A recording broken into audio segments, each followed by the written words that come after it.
Hello and welcome to this supply chain masterclass. We're going to be discussing building supply chains that withstand disruption. And oh, yes, there's plenty of disruption out there at the moment.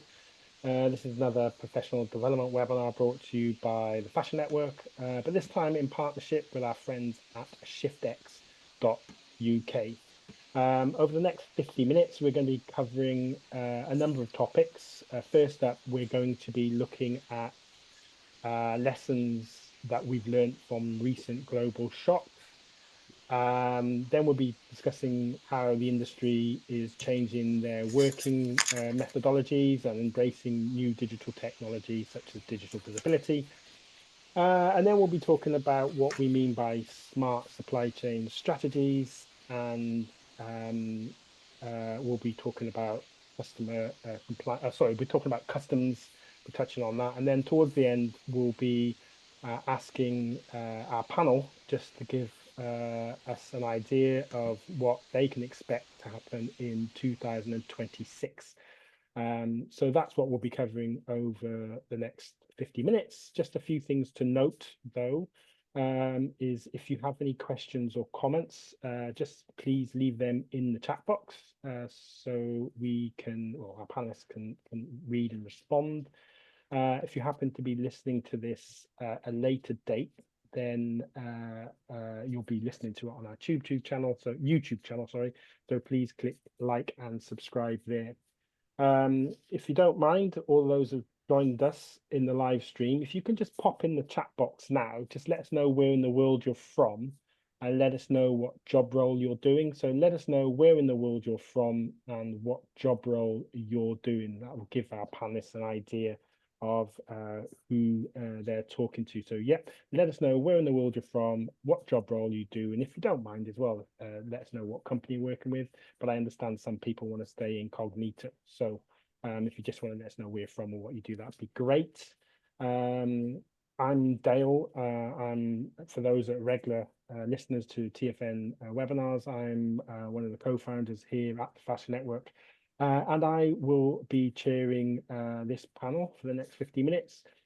Joining me, I've got an array of extremely experienced people. I know they don't look old enough to be as experienced as they are, but we've got four great chaps from different, who'll be talking from different perspectives. I'm going to allow them each just to introduce themselves briefly. Adam, if I can come to you, just tell us what you do and what your area of expertise is, please. Yeah, thanks, Dale. So, yeah, Adam Wood, I am the commercial director for a customs consultancy called Barbourne Brook. So we work with some of the biggest brands in the UK to strip out cost in the supply chain through things like duty mitigation, look at classification, origin, valuation. We protect them from risk, make sure they're hitting all the legislation and the compliance issues. And where we can, if we see any overpay duty, we can work with businesses to reclaim that money as well, going back up to 3 years. Thank you.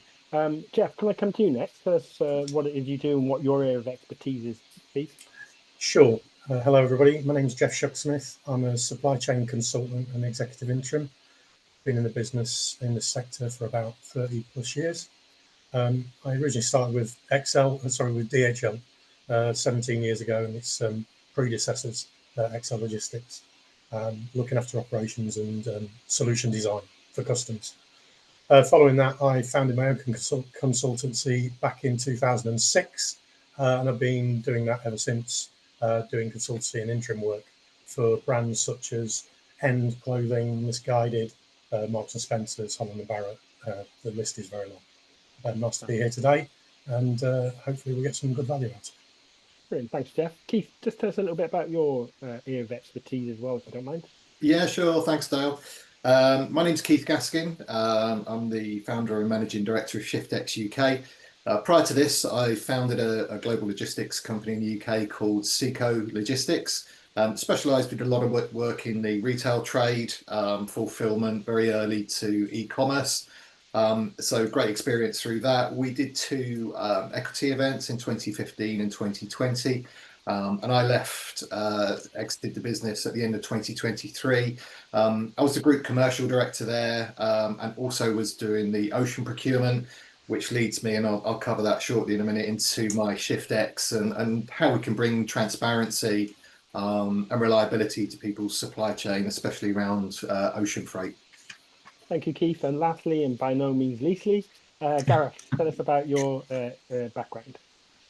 Okay, my name is Gareth Jones. I'm the country manager for a Chinese garment manufacturer called WETEX. We supply a number of top brands, retailers across the globe, really. For the UK business, it's just the same. I guess really my qualification to be on this panel is very different to everybody else's in that they're all experts in the field, and I'm a person who benefits or loses out based upon what they do. So that's me. I'm very good at making cups of tea and coffee, and I'm good fun to be with in an appointment, but that's about it. You do undersell yourself ever so slightly there, Gareth, I must say. So like I say, we put together a panel of people from different perspectives. Firstly, though, we want to hear from you, the audience. So my colleague is about to publish a poll, so that should be going up any moment. We just want to know what keeps you guys up at night. So if you don't mind just filling that in. We've got 4 options. One is freight and shipping delays. 2 is rising logistic costs. 3 is supplier diversification, and 4 is demand unpredictability. So while you guys are filling that poll out, I'm just going to have a quick look in the chat box to see who we've got. So we've got quite a few people from different parts of the world here. I think it's pronounced Julia from Paris, who works in e-commerce and digital transformation manager. Catherine, UK-based, works in buying and sourcing. Hi, guys. Jenny, hello, from Philadelphia, Director of Business Development, Key Accounting. We've got someone here from Manchester who works in 3PL. Hi, James. Ruman from Birmingham. And got someone here from Belgium who works in law. So we've got quite a slightly diverse range of people, listeners as well. So that's interesting. Hopefully the poll is ready to go live. If it is, let's have a look. So there we go. So of all our options, we've got 40%, because I'm saying this, I'm going to read this out because I know the people on YouTube won't be able to see this. So of all of our respondents here in the live stream, 40% are saying that demand unpredictability is the thing that's keeping them most awake at night. Followed by that, 36% rising logistic costs, surprise, surprise. That's 36%. And then after that, 24%, we've got supplier diversification, followed by freight and shipping delays. So that comes as a surprise to you, Geoff? Or was that what you were expecting, do you think? Or certainly demand unpredictability is a key element of what I'm going to be talking about just now. You know, it's evidenced by the amount of inventory which is piled up in warehouses all around the UK. Oh, we love inventory, don't we, Gareth? There's one thing we love not. But before we begin, like I said, I've got a number of questions I'm going to read out for you. But before we begin, I just want to say a huge thank you to our partner in this webinar, and that is ShiftX.uk. We're going to have a quick slide about what they do. But Keith, over to you. Do you just want to tell us a little bit about what ShiftX does and who you'd like to connect with? Yeah, sure. Through Thanks, this webinar. Yeah, so as mentioned before, earlier this year, in April, May of this year, I founded a company called ShiftX. ShiftX is actually an existing company in Germany, and I've done a joint venture with them into the UK. Very high level, we manage contracting for BCOs or basically importers. Our portfolio of business is around 50 to 60,000 TEUs. And what we do is we bring transparency to our client base on pricing, on schedules, reliability, and ensuring that people's supply chains run smoothly by matching their forecast with the actual shipping lines to get that. By really pooling together, it's more of a cooperative that we look at ourselves as. So we pool all the volumes together. So importers, anything really from 300 TEUs and above. TEU is a 20-foot container. Anybody that's importing above that, we can bring much more transparency on ocean pricing, but also really shore up people's supply chains by giving them access to 12-month contracts and improved terms. So we do a lot in the retail fashion. So anybody of that nature that has regular ocean freight, And we do 4,000 port pairs, so it's not just Asia to the UK. But if you're looking to get more efficiency and predictability into your supply chain, and also reduce your costs, I'd love to hear from you. And you can contact me on the email address there. Thank you. Brilliant. And I think my colleague will share your email address as well in the chat box, Keith. So if you guys want to have a chat with Keith, that'd be great. And a huge thank you, Keith, for supporting this session. You're welcome. So if we can bring down the slide, thank you. So my first question, really, and I'm going to come to you on this, Geoff, if you don't mind. I just want to know, you need to sort of outline what are the key things we've learned from recent global shocks, such as the Red Sea closure and that boat that got stuck in the Suez and all that sort of stuff. What have been the key learnings over the last couple of years? Well, I think, thanks, Dale. I think the Red Sea is just one point in question when there are actually, sort of 6 major hotspots around the globe in terms of sea freighting and constriction of sea waves, which makes them sensitive to geopolitical impact. The Bab el-Mandab straight into the Red Sea and then back out into the Red Sea and then out the other end via the Suez is a massive hotspot. And further north to the Persian Gulf, you've got the Straits of Hormuz. As well as that, across in Southeast Asia, you've got the Straits of Malacca, which are a pinch point going into the South China Sea with its problems, and Singapore being a major transiting hub at the end of that peninsula there. The Panama Canal in the US, dissecting north and south, not necessarily geopolitical, but certainly environmentally sensitive to water levels and drought, which we've seen this year. And then finally, Turkish Straits leading into Black Sea, which has obviously been impacted currently by the war between Ukraine and Russia. Now that's a long list of potential flashpoints. My message there is, look, it's the Red Sea now. There'll be one of these others in the near future. It's a fact. There is too much happening in the world geopolitically for any of these things not to be impacted and for them not to impact international trade. I think when you then overlay additional, that's kind of the geo bit, if you will, the political bit. When you look at that, there are I've come up with sort of 5 key things which I believe have impacted and overlaid on that. One, of course, we're going to discuss in a little bit more detail in its own right, and that would be tariff changes, specifically around the US. The second one would be trade deals. There's been massive differences in new trade deals with UK and India, for example, and since we've left the EU, a lot of other trade deals have been done with a lot of other countries, which previously we've been unable to do. You then got conflicts, state level, and so country on country, Ukraine, Russia being one, and terrorism, of course, being the other, impacting obviously the Red Sea, as we've just said. Then you've got obviously environmental impacts. There's the EUDR. So these are the environmental constraints being placed upon fashion retailers importing products into the EU, which now, or will very soon, need to come from EUDR certified sources. So sources where the forest hasn't been deforested in order to produce that particular material. And then finally, the one we're still living with the flow over from, and that's Brexit. Companies still incurring friction across 10 border. minutes and we've got the B word in there. Well, it's true. I've visited many customers in the last 2 years that have still not reopened that trade route to Europe. They tend to be smaller, middle-sized enterprises as opposed to international companies who have got a bit more money to throw at the problem.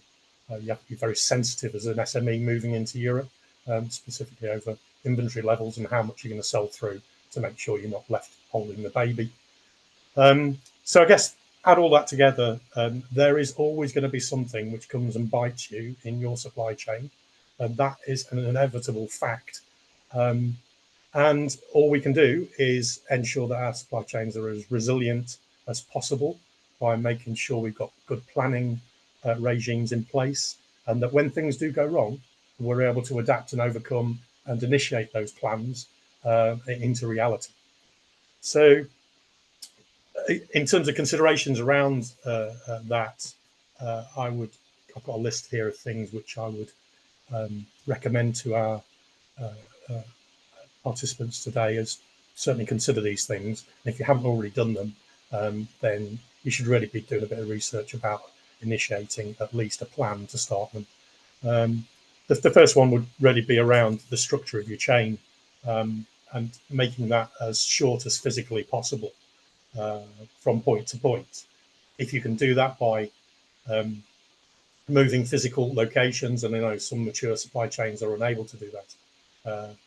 But the other alternative to that would then be to, if you can't get close physically, get close by speed. So choose an appropriate method of moving from point to point within your chain. It's not necessarily just sea. It could be air, land, sea, or rail, a combination thereof. You've already got things like, various, I've heard various stories about success on the Silk Road from Far East into Europe, but the fact remains is 50%. That's overland, right? Overland on rail. It's 50% cheaper than air, and 50% faster than sea.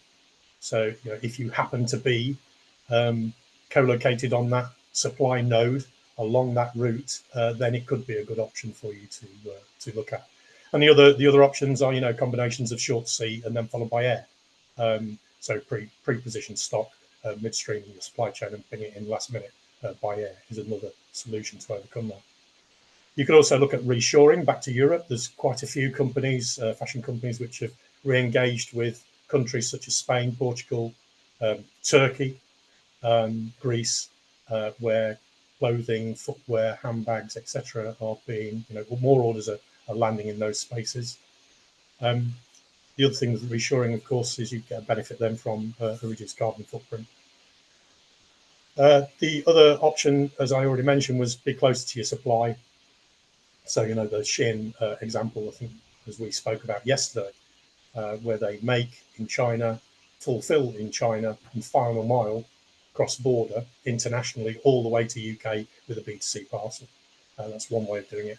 The other way, and a few fast fashion brands are doing that in the UK as well, I believe.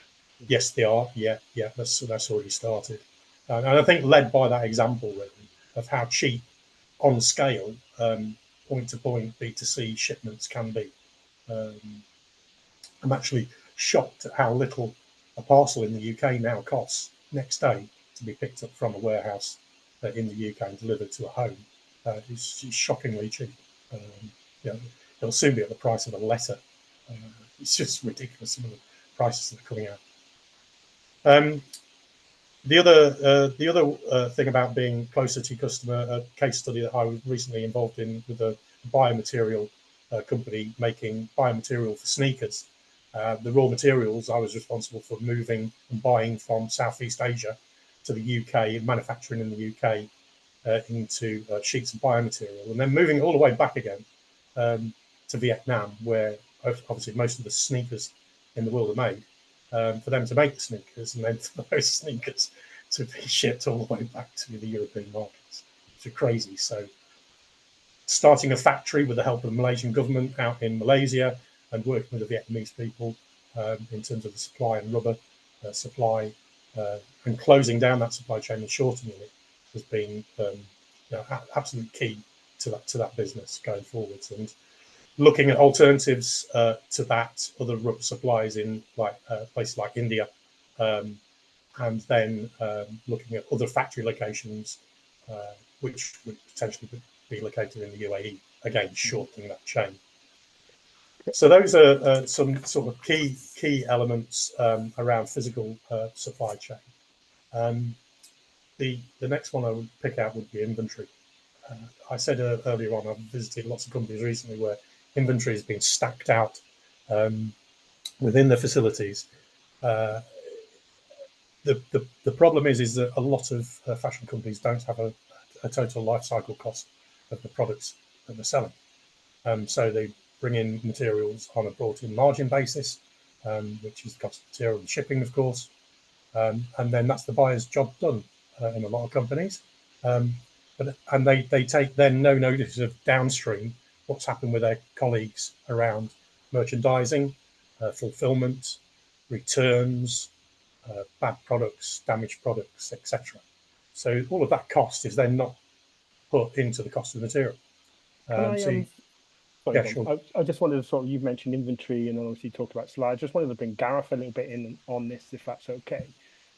Gareth, can I get you to reflect on what Geoff just said there, from your perspective as someone who actually is, on the manufacturing side of that? How have things changed for you? What have you changed your practices? Can you sort of elaborate and follow on from Geoff a little bit? Or? Yeah, sure. When I first came into the fashion industry, which, believe it or not, was 1989, so a hell of a long time ago, my job was affected in those days by what colours were on trend, what shapes people were wearing. I very quickly began to realise that the economy, what was happening within the UK economy, would affect my job. But as my career's moved forward and time's gone on, what's happening in the outside world has affected my job more and more and more. And it's generally the transportation of goods that have really affected things. Um, we now work in a world where goods are manufactured all over the world. It's not sort of UK or European manufacture. It's a global supply chain that people have. And I'm now reading the newspapers and listening to the news all the time to find out what's happening and how it's going to affect my job and what I do. So people like Mr. Trump with his nice tariffs have affected things Got the greatly. T word now. We've got the T and the B Yeah. word in it. Yeah, Dale's playing bingo here now. He's got a few things, but uh, our job within the fashion industry is massively affected by what's going on in geopolitics and in the world at large. And I think what one thing I've learned in recent years is it's going to change. Wherever we are today, it's going to change tomorrow. I actually spend a lot of time because I work for a Chinese manufacturer. I spend a lot of time um, discussing with clients why China can be competitive, even though, despite various different factors that are affecting things, a lot of people have talked about getting supply chains closer to home. I have to have arguments for why they should still use China. What are the advantages of working in China? I also have to be up to date with what are the ways that people are transporting goods from China, so I can advise them on options. So for example, the weight of goods, whether they send them by sea or by air. Are you going to sacrifice some costs to get goods in quickly? What are the different options for quick transportation? So my my job has meant that I've needed to become familiar with what's going on and to understand it. So I succeed or fail based on what these guys do within their jobs. Um, so that was my point on it, Dale. Keith, so obviously when you and I were sort of designing this webinar, obviously we were, I joke about the B word and the T word and that, but obviously, this whole Trump era tariff thing. I mean, this is something that's, a massive impact on our industry. Um, I mean, has it changed since you started in the industry? I mean, the whole sort of geopolitical. I know there's always been geopolitical issues, but Yeah, I think as people have gone more offshore with their trade, obviously that can have a big impact for it. You only have to go back to 2010, the volcano, the massive impact that had. Obviously, we then had COVID. After that, we had the Suez, the Ever Given that was stuck. So there's so many things that have changed and massively affected the supply chains. I mean, you mentioned the Red Sea there before. There's huge talk around that potentially opening up, but at the moment, that's not going to happen. So, there's a 2-week lead time for people bringing in from Asia that's been added to the transit time. People thought it would open this year. The main reason on that is the Houthis We're targeting cargo ships or any ships transiting via the Suez. But there's talk that it may not even come into effect next year. The ceasefire in the Middle East is something that you wouldn't necessarily think would affect the supply chain from Asia. But at the moment, it will be very hard to find somebody to ensure the goods for the ship. So the Suez may not even open next year. When and if it does open, there'll be a plethora of additional space out there, but that's the big question. Nobody knows when it's going to happen. But I think there's so many things that could happen. And I think potentially as we look around, there's issues in the South China Sea. We don't know where it's going to happen, but whether it's something like COVID or the tariffs, it's ongoing and can expect that to continue and become more frequent.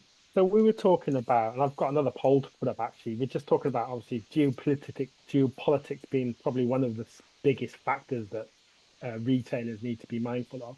I mean, Mia, could you just pop the poll up? Just want to know if any of the audience are interested if we were to do a webinar specifically on sort of like geopolitics and Trump era tariffs. So if you can just let us know yes or no whether you'd like that, because we're designing a few other sessions like this, so that'd be good feedback for us to know. So Mia, when that's filled out, would you just publish that? That would be great. I mean, in terms of the whole Trump era things, it's difficult to sort of say what people should keep a focus on, really, isn't it, Keith? I mean, here we go. See, yes, please. So I think people would like us to do something. That's a definitive yes. So yeah, we'll probably design something looking at how we navigate the whole Trump era tariff. But without making this whole session just about that, is there any sort of geopolitical things that retailers and brands should really kind of focus on or keep an eye on? Who wants to pick that up? Yeah, I think obviously, we can dive deeper into that on another one because it is such a broad topic. And I know Adam's very close on these things and getting a lot of inquiries. I think my suggestion to people is that, we give a lot of advice to clients on this, but don't jump into any changes because, I did a US tariff webinar and I caveated it by saying this is, we're at 2:00 today. This could change by 4:00. It is such a dynamic piece around that. And there's, at the moment, it's going through the law courts in the US that the tariffs may be deemed unlawful. So if you've redesigned your whole supply chain and the tariffs are removed, then you may have really disrupted your supply chain and put in a lot of costs that didn't need to happen. But I would say to people, make sure you speak to people who have expertise in this, be aware of it, and take a very long-term view on this before you make a rush judgment on anything, because it does change by the day, as we know. So there is going to be more, but it's highly politicized now and trying to find. So I would say to the clients, get some advice, talk on it, but don't make rash judgments would be my advice. So the moral is longer term thinking rather than knee-jerk decision making. Absolutely, because it's pivoting so quickly. Like a certain political leader who might do knee-jerk. Anyway, we won't go down that route. But on the topics of geopolitics, Adam, have you got anything to add from your perspective? Is there anything you're advising your clients to watch out for? And yeah, I mean, I think a bit of a different take on the Trump tariff conversation. I mean, just to sort of back up what Keith said, really, there's a famous court case with Harley Davidson where they Trump's last term, he applied Trump tariffs and the EU retaliated with retaliatory tariffs. Harley Davidson decided to move their supply chain to Thailand to try and circumvent the tariffs, and it actually ruled at court that they couldn't do that. And they were charged backdated duty. So there's a lot of risk in just saying, okay, we've got Trump tariffs to worry about, let's move the supply chain, because it might not necessarily get you out of that particular liability anyway. We're also seeing, I had a really interesting conversation with a major retailer last week, and he was actually moving pretty much most of his supply chain or manufacturing, back to China.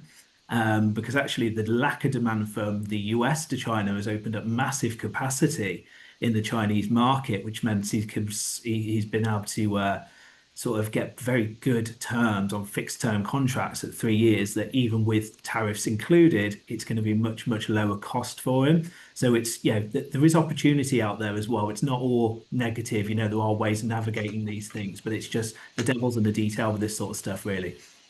So yeah, let's moving away from the sort of negative aspect. Then should we just talk about, obviously one of the things we want to talk about is new ways of working and embracing new digital technology. And yesterday when we were talking about this meeting, we were all talking about sort of like what digital tools can do to sort of change the way of working.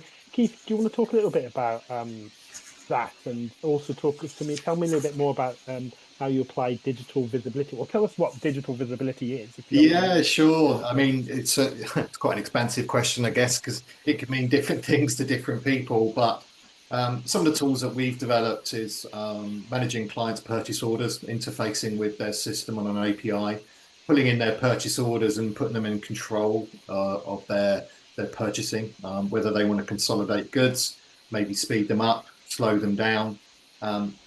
Traditionally in our industry, at least 20 years plus, there's been tracking systems, but that's reactive. By managing the purchase orders, either through the merchandisers approving orders, you get to see if there's a quality control issue. Increasing that visibility for importers is crucial. So you can manage your POs through there and see what's happening with the flows from the factory. But they're also linked into airlines, shipping lines. So you also get live information on what's happening in the ports. Some of the big issues that's been affecting ocean freight has been port congestion, whether that be in China, obviously, and in COVID, etc. But also the European ports are struggling with capacity at times. So you get a digital footprint of what's happening globally with your shipments. You can track those and actually put you really in control of your shipment. So that's been a big, we did this at Seco many years ago, and we had this here now at ShiftX. It's putting the importers in control, but also allowing them to consolidate orders. Traditionally, a lot of people always shipped full container loads, even though they didn't need that amount of inventory. So it allows you to stop some of the inventory coming in, or stagger the approach as it comes into the UK and Europe. But also with these digital tools, there's also things which Adam can touch on in terms of the customs. From a compliance, you can hold all your customs documentation in there. And just from our perspective, one of the things that we do, we've got over 50 clients, probably about 60 now, that are part of our network. As we go through our tender process, there's a digital platform where everyone can see the pricing that the carriers are coming back in, any specialized terms that they need for their contracts. So again, for me, what digitalization is bringing is transparency in the entire supply chain, transparency on pricing, and actually with the digitalization, even freight costs now are almost like a commodity in terms of they're openly available with for people to see on point to point. So I think transparency is a very, very positive thing that comes from this. And if there is an issue in your supply chain, it allows you to react to that and maybe change the method of shipping to bring it back in on time. So digitally, I would say that's high. We could have a whole new conversation on what AI can bring to it, but I'm particularly excited about some of the ways that you can pull together things like the news. We talked about geopolitical events, the ability to pull in data from that and see how that potentially could affect your supply chain. I think that's in the next 6 months, I think that's going to be a huge benefit to anybody that's doing global shipping. Geoff, can I bring you in on this? Because obviously yesterday when we were talking about this, I remember you mentioned something about, like, nowadays you can actually, the import can actually see where their ship is on the high seas sort of thing. How has it changed the way that you work, sort of digital tech? What have you, how has it changed the way you've worked from when you began in the industry to now? I think the key one is what Gareth Keith's just mentioned, actually, is the purchase order visibility. Is a game changer, really, for the buyers of the brands, and to be able to change a purchase order on the fly, and the factory to see that offshore immediately through a portal, and not have to exchange emails, and then the emails get lost, and then somebody goes on holiday and they didn't update a purchase order, they didn't change it on the ERP system, then order gets made, and then it turns up at the back of the warehouse and it's completely different to what you ordered. Now, I've ran physically myself a lot of big sheds, and this is probably the single biggest issue for bringing materials into the UK, into warehouses, is knowing what was coming and it matching what was ordered. So yeah, I mean, that has changed enormously over the years. And Adam, surely it's going to help when it comes to managing customers. There's got to be some good tech out there for. Yeah, absolutely. I mean, I think the key is really there's always a disparity between what businesses believe is happening in the supply chain to what actually happens at the customs authorities level. So there are data sets that you can get from the customs authorities. It's called CDS data in the UK, ASTA data in the USA, and it gives you the truth of what's actually been declared. Because you can get all of your ducks in a row to make sure classification's correct on the goods that you're sending in, the origin's correct and the value's correct. But actually, if the broker's not inputting it correctly, what you believe has actually been declared isn't necessarily always a true picture. So getting access to that data gives you the same information as which you'd be audited on from the customs authorities. So HMRC, for example, would audit you using CDS data. So there are tools, shamelessly plugging our own Cat 360, that can turn that data into sort of actionable insights. So you can get a real good handle on, okay, what duty are we paying? Is what we think actually happening in reality? Are our brokers doing the right job for us? Is there a particular issue or a training need within the supply chain? Or do we potentially have to look at renegotiating contracts or KPIs? So there are tools out there to really put what is quite large data sets that don't really mean anything to anybody on steroids and enrich it and really just turn it into actionable insights, which just says, look at these three things this month because we think there's an issue here. The first sort of stage to that is obviously getting access to the data through whatever customs authorities in whatever jurisdiction you're in. Yeah, you were talking about data yesterday. I remember that. It's like, it does feel like when we talk about digital tech in this space, it still feels like the whole thing's evolving a little bit, and there's new tech coming on the market. And I suppose, I guess, just to be, listen to things like what we're talking about now and listen to the expert and find out what's out there really. Keith, I did want to come to you because obviously you talk a lot about with what you guys are doing with collective procurement. Can you just sort of explain layman's terms what you mean by collective procurement and how that will benefit sort of retailers, importers who might be listening to this? Yeah, sure. For me, I've always believed that there should be transparency for importers because some of the costs can get lost. But really, our motto is stronger together, and that's very much true in this, because what we can do is we can pool the entirety of all of our members' volumes together. And some of the benefits that comes from that, if you're a shipping line stroke carrier, normally you'd have peaks and troughs if you're one customer that supplies to them. But actually with our volumes, they peak at different times. There's a much more stable volume that the shipping lines get from us. That makes us and our clients much more attractive, because nothing's ever a straight line, but it's a much flatter line than some of the traditional, because we might have a fashion customer with someone who's more on bathrooms or DIY. There's different peaks on that. And really by pooling those together, you get advantageous terms. We have over 4,000 port pairs. So like I say, it's pretty much global that we cover on that. And we work particularly hard with all of our members to get accurate forecasts. Actually, sometimes in procurement, in ocean shipping, bigger isn't always better if it's not forecasted. Like anything in life, everyone likes a bit more surety in their life. And if the shipping lines, if we tell them 1 week it's going to be 1,000 TEUs or 1,500 TEUs, and we deliver to exact that number or very close to it, they can build their global shipping around that. If we say it's going to be 500 20 foots or 250 40s, and then we over deliver, that's not always good in their world, because it's the demand and capacity is a very tough job to manage for them. So rather than going into your own and to battle on your individual terms, you can get access to combined longer storage, detention and demurrage in the UK. That's been a big benefit for a lot of our clients, whether it's restituting a container locally so you don't have to pay the haulage both ways. And annual pricing has been a very, very positive feedback. Pricing is doing this all the time. the carriers remove capacity to drive up the prices. People used to ask me, you know, is there a risk that the rates could drop? Yeah, I remember you saying this yesterday. It made me laugh, actually. That's not a risk. If you've got a really, if you've got a price in your ocean freight contract that you're really happy with, that is, you know, very strong in the market, the risk isn't that the rates drop. The risk is that the rates could double, quadruple. We saw in COVID, the rates hit 15,000. That's your risk as an importer, but also you've got to get your goods on the ship. Sales mean nothing if your stock is sat at origin because the rates have gone up and you're not paying a high enough price on it. So that's the risk on this. And, you know, through COVID, our clients, we had over 95% adherence to our contracts. So where a lot of people struggle because they're on their own, by pooling our large volumes together, it benefited our clients very, very strongly on terms contracting. So to say the risk isn't the rates dropping, the risk is they go like this, or you can't get your goods on a ship. I feel like saying, man, electricity, the energy prices have just gone really low. How do I mitigate for that?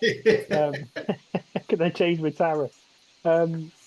Keith, so obviously, you know, sorry, not Keith, Geoff, in your history of working with the brands that you have worked with, obviously the key issues, obviously making sure the cost is, you know, manageable and predictable, and obviously you want to sort of build strategies that are sustainable and stuff.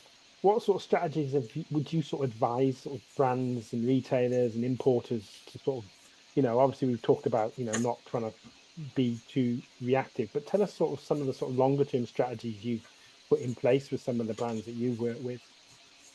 Well, I was referred to the biomaterial company earlier, and establishing where their manufacturing would be better for them, and it turned out to be offshore, where the raw materials come from. But I think in order to get to that place, you really need to build out a framework of what your supply chain actually looks like. So mapping it from end to end with every logistics node, that touch point, in other words, that the product or people touch. Establishing whether it's a push or a pull chain and whether it's demand or forecast driven are absolutely key. And you know, the point about digital information that we just made is even more critical when you're on a demand driven chain rather than a forecast driven chain. You can get forecasts wrong, over forecast, dump a load of material, and it's sat there and you've basically used some cash in your business. If you get demand chain wrong, it means you've lost a sale because it was sold for demand. So two distinct things there. There are plenty of software modeling tools that we can use around that. We talked about some yesterday, and I think we talked about was it looming? I think it was called Luminar, yeah. Luminar, that was it. Yeah, Luminar, and there are others like Llamasoft and Barbourne and various others. But the point here is having match your supply chain out. You need to then be able to do what if analysis on it and do scenario modelling, which says if I do this, what happens? And I think that then gives you the answers to how you can then strategically make decisions about what you want to change.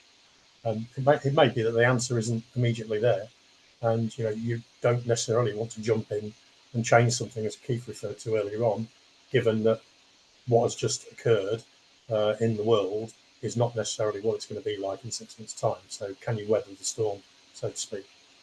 I mean, I've used methodologies like supply chain operations reference model, which is an American model, around plus that plan, source, make and deliver, and then latterly they've added returns into that. And I would say, you know, certainly in the fashion industry, the other area, which needs a lot more planning and thought about on the returns. It's almost out of control, and we're already seeing commercial changes to brands to counter that, which is having big impacts on the supply chain.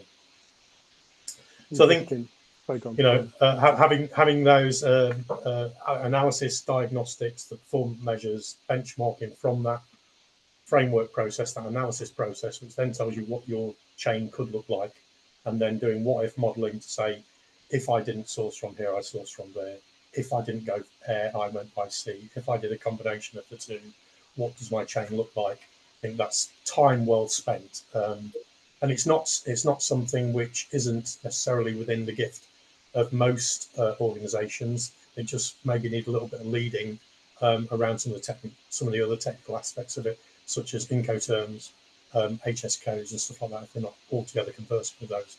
Because back to the tariff point again, Incoterm manipulation, depending on who your customer is and what they're willing to accept, could be a good way out of doing that. I've recently managed to do that by changing the term, where the liability then sat with the guy that was buying it rather than me supplying it.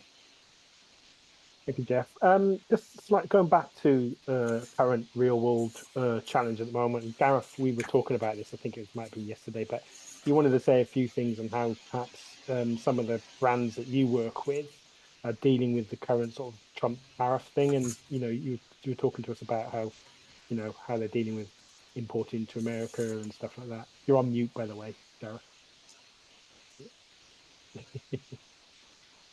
I gave a brilliant answer then when I was on mute and I can't remember it now. Yeah, I think one thing I'd say about business, it's like water, it always finds a way. Business is a very clever sector, and people find the best way and find new ways to work. The other saying is necessity is the mother of invention. Yeah, I think we can rely on the people that we work with and that we work for to find ways around these big problems. A lot of clients that are dealing with the US have changed dramatically. Some of them have changed where they're bringing goods in from, where they're having the goods manufactured to avoid the tariffs, which is something I don't like, but that's fact. Other people they can ship smaller amounts into the US and reconsolidate in a bonded warehouse in the States.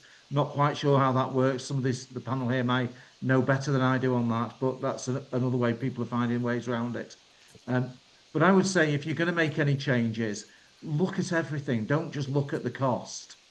Look at what you lose. I always say to people who move out of China for various different reasons, China's got some amazing advantages over other countries where clothing is manufactured. It's a politically stable country. It's got a very highly skilled workforce.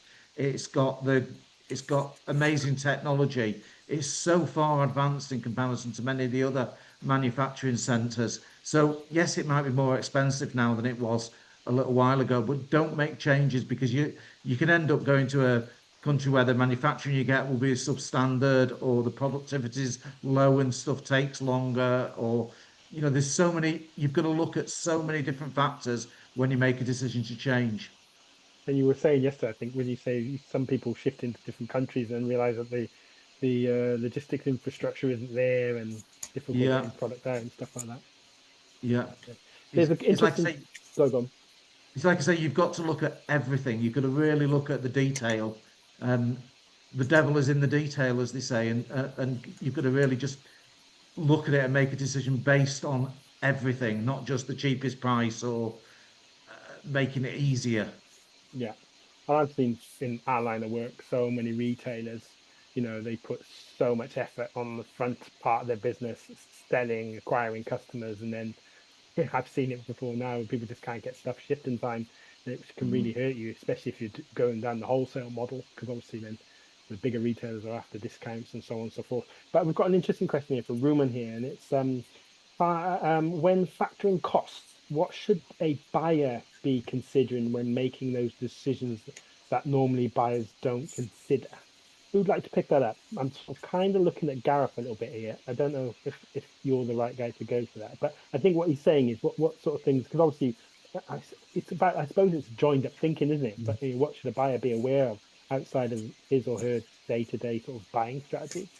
Who'd like to say something on that? I can chip in from a customs perspective. I can tell you what a non-collaborative approach has done for somebody we've worked with, where they've procured a contract for showers, really, really large retailer, and the procurement team have put a 3-year contract in place and put into their systems a 5% duty against that. And had they have spoken to some of the wider people in the team, customs people potentially, or specialists that have noticed that actually the rules of origin weren't met.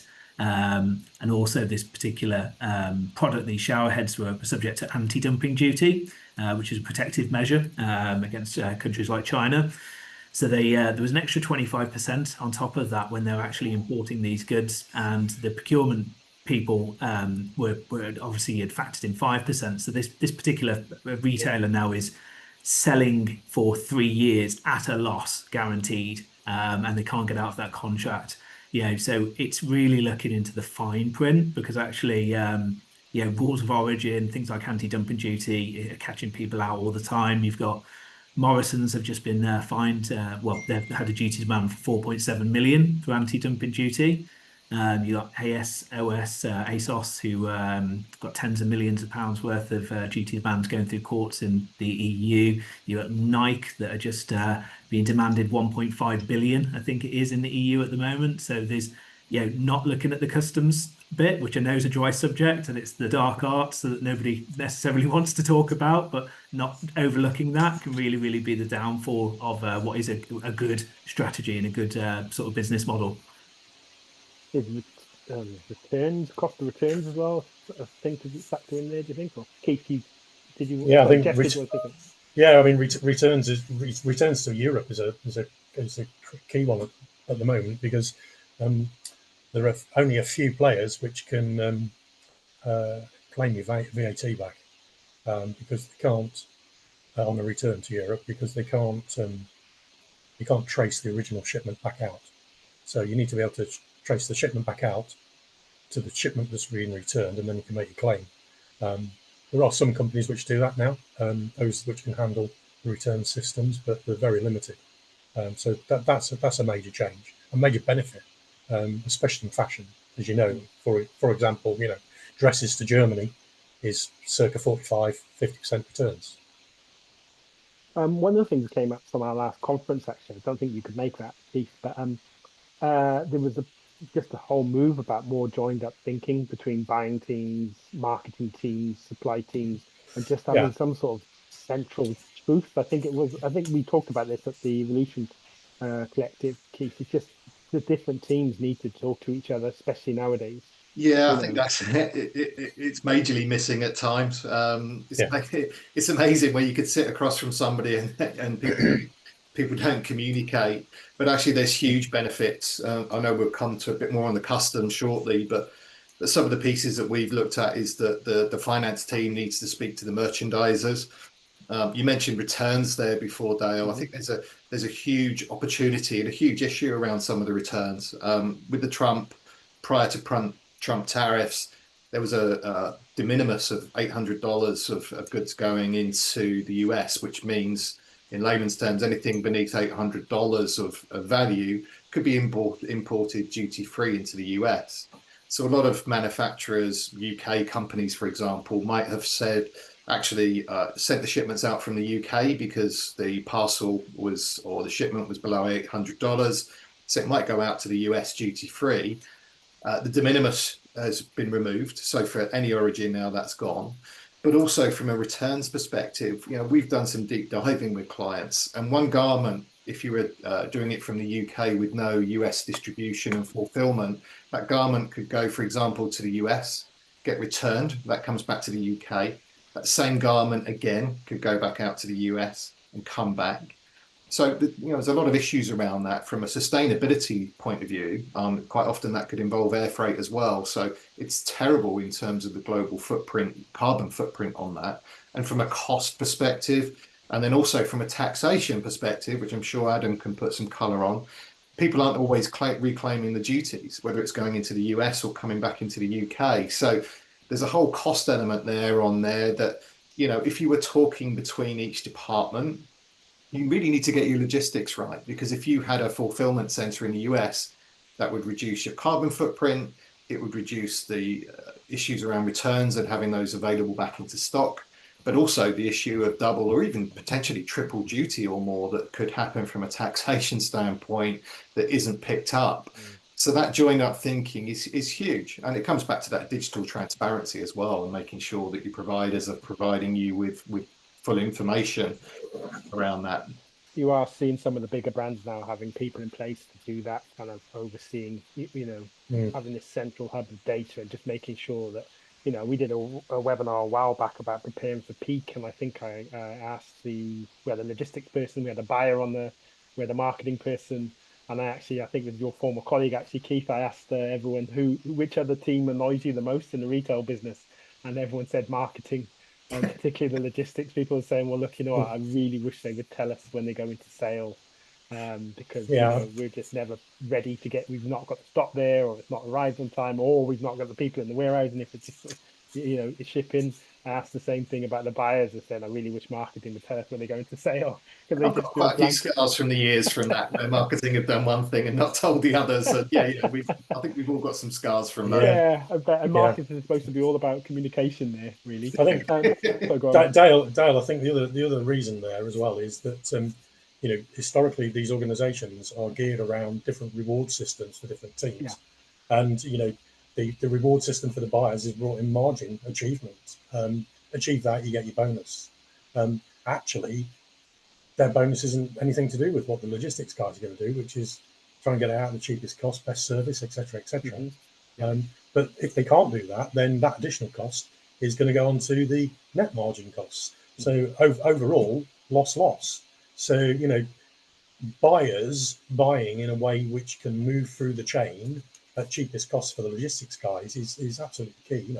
The carton quantities, how it's packaged, all of that stuff is extremely important. And I think the sooner organizations realign their reward systems to reward teams on a life cycle basis for a product, it will be much more successful. Yeah, and I'm hearing this a lot at these conferences now. It's just like that joined up thing.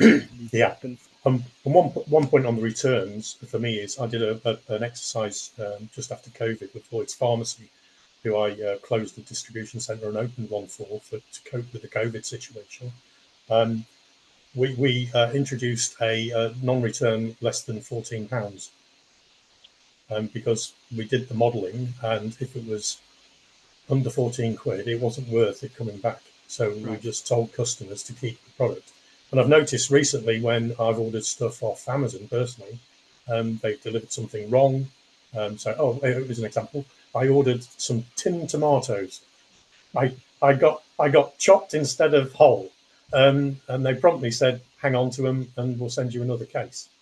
So I think looking at the return, the cost return on returns, and making sure it's profitable, and then not returning stuff is going to be key. And can be good customer service, actually. Absolutely, yeah. And you haven't got to dispose of it either. Yeah, exactly. I'm just conscious of time as well.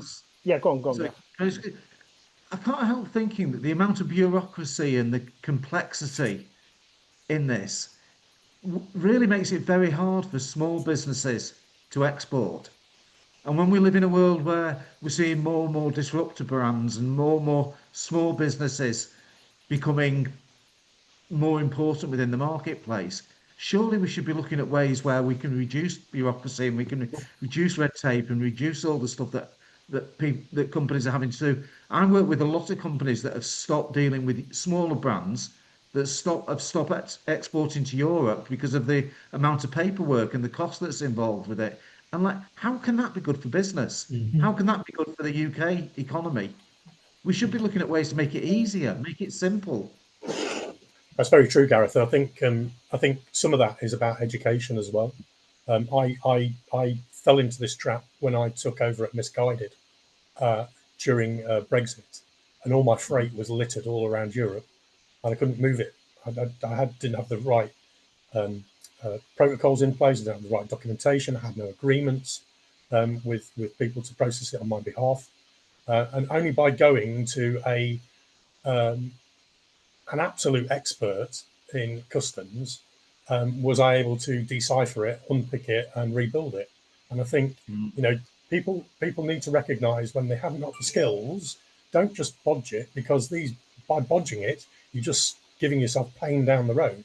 Go and get some proper technical advice and deploy that advice. Well, we have an expert in customers here, and there is a question I want to ask him as well, actually, before we close. Nicely leading in there, Dale. nicely led in. There you go. You must be reading the notes. You're very welcome there, Ruman. You've sparked quite an interesting conversation there. To you, Adam, then, just tell us a little bit. Can we just talk quickly about customers? We're sort of running out of time a little bit, but I've got a question here to ask you about how businesses can shift customers from being just a compliance, but using it as a strategic advantage. Can you tell us what you mean by that?